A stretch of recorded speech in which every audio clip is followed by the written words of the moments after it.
Welcome back to another episode of Let's Talk About Life with Kedra. It's me, your favorite journalist, and we're going to talk about all the headlines, the major headlines from this week. At this point, y'all already know Mayor Adams of New York has been indicted. And let me tell you guys, it's very interesting that he's being indicted at the same time that Diddy is being indicted, because you know a few months back he actually gave Diddy the key to the city. So it's a very full circle moment. But you know, I never was an Adams fan. I don't think I voted for him.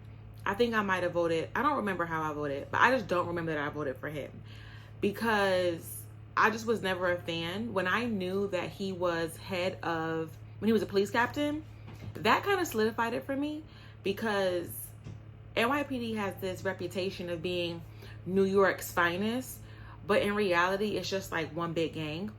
Like, if you really want to get down to it, I think I watched a documentary a few years ago. And the documentary, I actually wrote it down. It was called The 7-5 Corruption in the 80s. And it's all about the corruption in the NYPD in the 80s and all the drug trafficking that these officers were doing. They were like hurting people, assaulting people, probably even like killing people, all in the name of like drug trafficking. It was like really insane. That's a really good documentary y'all should watch if you haven't already. It's called The 7-5, all about the corruption in the 80s. And then I watched Crime and Punishment. And I think I watched this one around the time of the pandemic. And it was this young black officer, part of the NYPD. And he was just talking about all the unofficial arrests that cops do. And he was kind of like a whistleblower. It's called Crime and Punishment, NYPD's unofficial arrest quotas, as well as a harassment of cops who dared to basically speak out about this. He was harassed, his family was harassed, his other colleagues that were with him. So after watching those, and then obviously we know police corruption is layered, but when I started looking at the police differently as an entity when I was an undergrad, and I'll never forget I do forget what I was looking at this for, but I learned that when the police first started, back in the day, when cities, towns first, probably back in the 1700s, 1800s, when they first started police forces, the whole point of police were to basically do the bidding of different political candidates. So I just feel like because the foundation of policing across the country has always been an unstable ground, it started off as they were slave catchers and they were just doing the bidding of politicians. The entire system, I was like, all right, this is not a steady foundation. It just never sat well with me. And we've seen throughout the years how police use and abuse their power. We see right now that Trump is trying to get full immunity for police officers, basically meaning that they can't be charged with crimes even after they shoot people and kill people and do corrupt things like they were talking about in the documentary. This police corruption happens across the country, but I feel like the NYPD, because they're so like infamous and notorious and they're so big, it's just like they just run rampant with it.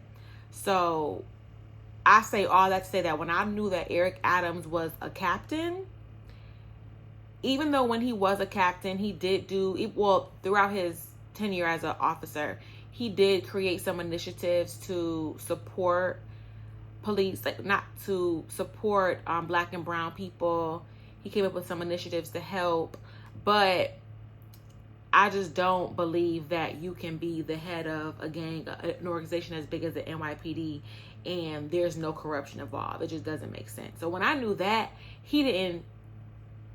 I knew that he wasn't a candidate that was for me. I wanted to vote for Andrew Yang. I was a part of Yang Gang. If you were here in New York at the time, I forgot when he even went in office. But Andrew Yang, he was going to give us $1,000 a month. I don't know how he was going to do it, but he sold me with that. But obviously he did not win. And I don't know where Andrew Yang is today. But for the record, I want to say that he had my vote. Okay. It was not This man right here was not Adams. I just never believed in him. Even just seeing how he moved as New York mayor, he definitely took advantage of the clout of it all. You will always see him out with celebrities, doing everything except for advocating to the city, doing everything except for helping with housing. You know, we have a housing crisis in New York. It's insane to me that New York is a sanctuary city, but yet the people that live here, work here, struggle with finding housing, affordable housing. If you come to New York and if you want to get a new 1-bedroom apartment, or a apartment that is not going to come with your occasional infestation of mice and roaches, it's about anywhere upwards from $3,500 to $4,500 a month. New York has a huge housing crisis going on right now. New York has a huge crisis when it comes to jobs and paying. You would think, oh, in New York they pay more because the rent is more. That's not true. So yeah, so Mayor Adams, since he's been in office, the one thing that he did kind of do, I guess I'll give him credit for, is he helped with the rat problem. Harlem specifically, I know New York has a rat problem in general, but Harlem was really bad. Since he's been in office, I can confirm that I have not seen any rats on my block in maybe the past 2 years. On my block. On other blocks, yes, but on my block. But whatever. That's his little initiative that I guess that he did do that I actually did see some improvement on. But that's it. The housing crisis is still really crazy. The job crisis is crazy. Unemployment. So the subway is, I don't know that it's any safer than it was before. And yeah, so no. So yeah, I'll say all that to say that Eric Adams was never on my wish list of mayors. So to see him indicted is actually, it aligns. So basically on Friday, he went to court. He was arrested on federal corruption and bribery charges that could force him out of office. This is off from the Daily Beast. He pled not guilty, obviously. He said, I am not guilty. This is on Friday. He said, I am not guilty, Your Honor. He told the judge during his brief court appearance on Monday in Manhattan. He is out. He is not sitting in a jail. He is out and about. He was hit with a 57-page federal indictment accusing him of taking $100,000 worth of free plane tickets and luxury hotel stays from wealthy Turkish nationals and at least one government official in a nearly decade-long corruption scheme. The 64-year-old former New York police captain is charged with 5 criminal counts that include bribery, conspiracy to commit wire fraud, and solicitation of a corruption by a foreign national. He is the first sitting New York City mayor to be indicted on federal charges in the modern era. Child.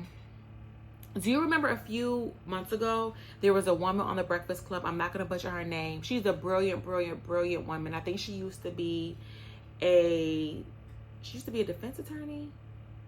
She used to be a public defender. I think she was a public defender. And she essentially quit her job to just do more activism. And her name is Olayemi Olorin. And she was on the Breakfast Club and she ate him up. I'm going to show you guys this clip.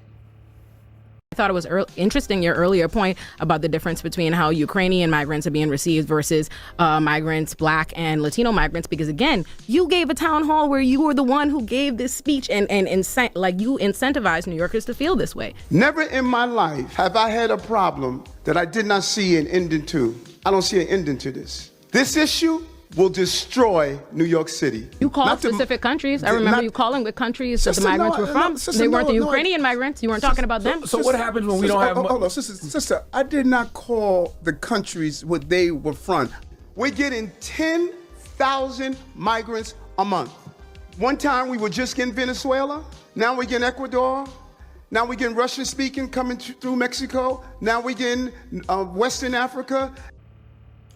Beautiful Black woman, literally my hero. But she was already putting us on to Adams and how he just wasn't doing his part as mayor and how he just is not doing his part as mayor. And she was on his neck and she just came with facts and she was steady and she didn't waver and she did it. And he was visibly frustrated. If you watch the interview, it was a really good interview. If you watch it, he was visibly frustrated. By the end of the interview, he didn't even want to look at her. He didn't want to face her because he already knew that he was on some BS. He couldn't answer her questions. She was talking about how police officers shoot and kill more people. I think it was at that time an officer had been shot and killed.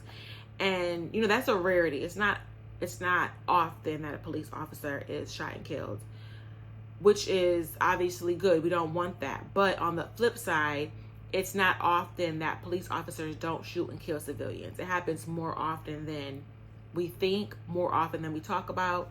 And we just see when it hits the headlines, but it happens more often than, like I said, we think and we know about. I'm going to drop some stats here.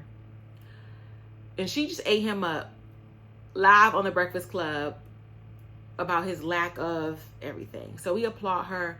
But yeah, y'all, he's probably going to jail, and he's probably going to get fired, and he's probably going to go to jail with Diddy. So, you know, they're besties.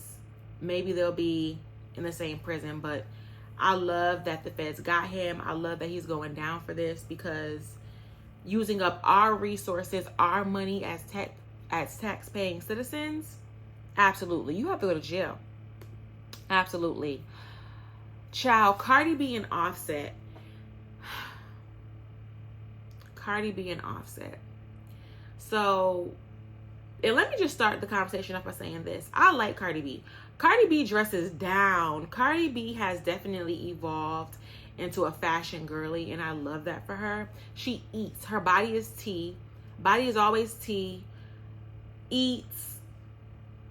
The clothes, the gowns, like she just does it when it comes to fashion. But when it comes to this relationship drama with her and her husband, you know, that her and Offset just had their third child. And it's just a lot of people. Okay, so let me back up.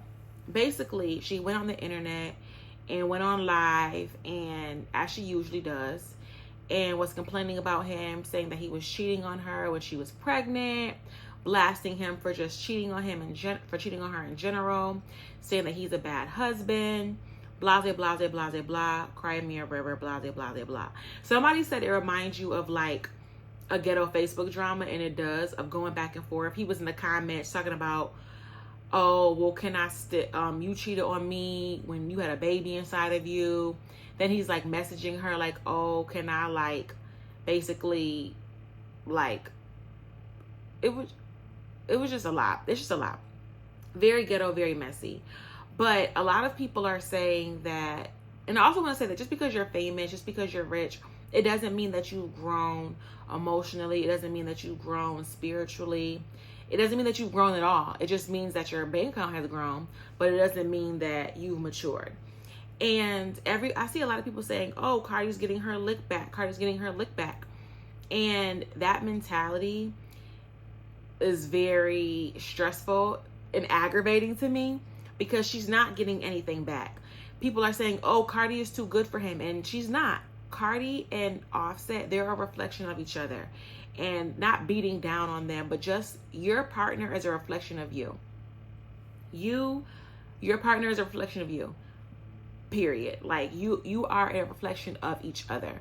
If you're constantly talking about how bad your partner is, how you're so much better than them, how they don't deserve you, blah, blah, blah, blah, blah, blah, it is a reflection of you and how you feel about yourself. Because at the end of the day, this is not the first time, and I'm just using them as an example. This is not the first time that we've seen him cheat on her. He's done it years ago. She filed for divorce. He did this grand gesture on stage. I need you back, blah, blah, blah, blah, blah. And it's just been a constant cycle back and forth ever since. No one is perfect. He cheated one time, okay, but then he continuously does it, and she continuously stays with him, and she continuously applauds him for his bad behavior publicly and probably privately. So what she's teaching him is that it's okay for you to cheat on me. It's okay for you to disrespect me. All I'm going to do is just go on the internet and complain about it. And what we're seeing is foreplay. What we're seeing them do is foreplay, because in a few weeks, they're probably going to be hugged up, kissy together, continuing on with their relationship. I see a lot of people saying, oh, she's too good for him. No, they're the same person. They're literally a reflection and a mirror of each other, because you allow someone. It's funny because she even says it in her songs. I think it was Be Careful With Me. Maybe it wasn't Be Careful With Me. One of her songs, she's like, is only going to do what you allow. And it's factual. It is disappointing because they have kids and their kids are going to go back and they're going to see all this mayhem, all this drama between them. But whatever, that's the bed that they've made that they're going to lie in. But yeah, it's very obvious that this relationship is just toxic, and there's nothing cute about it. It's very immature. And as long as she allows him to have this behavior, he's going to continue to do it. And there comes a point, and it was like, oh, well, they have 3 kids together. Again, choices, right? She made the choice to have 3 children with him. She made the choice to marry him. She made the choice to stay with him, regardless of his behavior. And I think that they both did it for ego, right? She did it for the ego of saying, oh, I'm with a man as a part of this popular group, which we know Migos, which we know has set the standard, and he's doing it because she's this lit, powerful figure.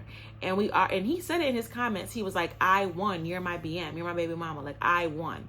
And we see, he just told on himself. We see where his mentality is. And for Cardi, she wasn't too far behind. Her ego was involved. She wants to be this woman that has this perfect family life, and she's more interested in that than actually being with someone who feeds her soul and who can nurture her. But at the same time, she doesn't do it for herself. She's not taking care of herself. So if you're not taking care of yourself, you can't expect a man to take care of you. If you aren't showing love and respect to yourself, you can't expect anyone else to do it. It doesn't matter if it's your man or it's your friend. I know we like to think in our mind, oh, we want someone to love us. You have to love yourself first and set your standards. And when you set your standards of who you are, and when you truly love yourself, then that other person can't help but to fall in line. And if they don't fall in line, you need to make the decision, that hard decision, to say, all right, deuces. Like, that's just what it is. People are going to treat you how you allow them to treat you. It's very simple. It doesn't matter if it's your partner, it's your best friend, whomever. You have to set the standard for yourself, and you have to fall in line with it. And that's just what it is. Period. It's sad, but it's true, and here we are. So no, she's not getting her lick back. No, she's not better than him. No, she's not too good for him. They're the same person. They're in the same boat, and it's embarrassing and it's sad. And we see these type of relationships play out all the time. And I just hope that one day they can find healing from it. Maybe she had to go through this experience to get to who she needs to become. I don't know. Either way it goes, yeah, that's the end of that. Boosie badass, child. Boosie is just so Boosie did an episode of Carisha Please. Carisha Please is back. We obsessed with Carisha Please being back. And he basically talked about how his daughter, right? His daughter is living her life as a gay woman. And he was saying that his daughter cannot bring her partner around because her younger siblings look up to her, and he's a Southern Baptist, and he does not approve of his daughter being gay. And I'm always very fascinated with people who use religion to condemn the LGBT plus community, because the Bible says a lot of things, and it's very interesting what people pick and choose to believe in, right? I'm sure the Bible does not, I'm not even going to pretend to be a Bibleist because I'm not, but I'm pretty sure that the Bible does not condemn Boosie having so many children out of wedlock. I'm pretty sure that that the Bible does not support him having, again, all these women as baby mamas. And yes, the daughter says that he does support us very well financially, but financially only goes so far, right? Yes, it's good to be a great provider as a father, but another layer of that is being a provider emotionally, spiritually, and clearly he's not leading. Part of being a man and having children is being a leader. And just because you're providing financially doesn't mean that, you're fulfilling and you're doing exactly what God wants you to do. So as I say, I'm not a Bibleist, I actually looked up some verses in the Bible that support marriage. We already know that the Bible says he that finds a wife finds a good thing. Another Old Testament verse is, therefore shall a man leave his father and his mother and shall cleave unto his wife, and they shall be one flesh. married couples are meant to be unified in every possible way.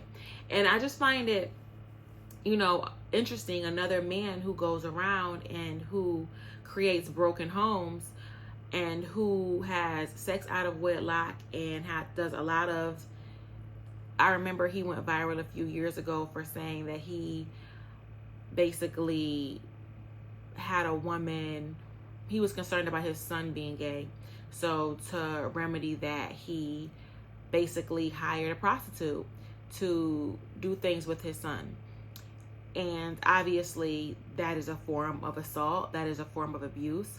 But in his mind, that's okay, right? That's okay. It's okay for him to create all these broken homes, have children out of wedlock with all these different women, have all these kids living all around, scattered all around. But because you throw money at them, you think it makes you a good father. And that is just not the case. And his daughter even brings it up. Yeah, you're a good provider, but when it comes to emotional support, you just don't have that. You're just not good at that. And yeah, so it's very interesting to me when people, especially the things that he raps about, violence and misogyny and abuse towards women, all of that is okay. But when it comes to supporting your child and when it comes to LGBT+Q rights, that's where you draw the line. I think that's corny. And I remember when Boosie came home, I was so excited. I used to be such a big Boosie fan. But as I get older and as I mature, I can't support individuals who are artists who just lives lives that I just don't support, who I don't think are pushing the Black community forward, who I don't think is basically pushing the Black community forward. I just can't get aligned with it anymore. The music is just aligned with demon time to the 10th degree, and I just can't get with it anymore. It just doesn't move me anymore. It doesn't move my spirit anymore. So yeah, I haven't been a Boosie fan in a long time, and these type of situations just solidified it. Because again, you can't say, oh, I'm a Southern Baptist, I have these beliefs, we don't believe in this, that, and the third, but you believe in all this killing in your music, all of this misogyny in your music, all of this womanizing in your music. It just doesn't add up. So yeah, definitely done with Boosie. And I hope that his daughter finds healing and all his kids find healing, because it seems like, child, it just seems like there's some emotional, we all have emotional struggles, but no. Thank you guys so much for listening to another episode of The Keydra Show. Let's talk about life. Your favorite journalist, Keydra. Tell me what y'all want to talk about next week. I'm going to bring you guys more headlines. If I should break down anything a little bit more thorough. If there are any movies that you guys are watching, what are y'all watching? What are y'all listening to? What podcasts? And we can talk about it and break it down here. Please, if you like this video, comment. Even if you didn't like it, comment, like, and subscribe. Thank you guys so much for watching. I love you guys. Mwah. Next week.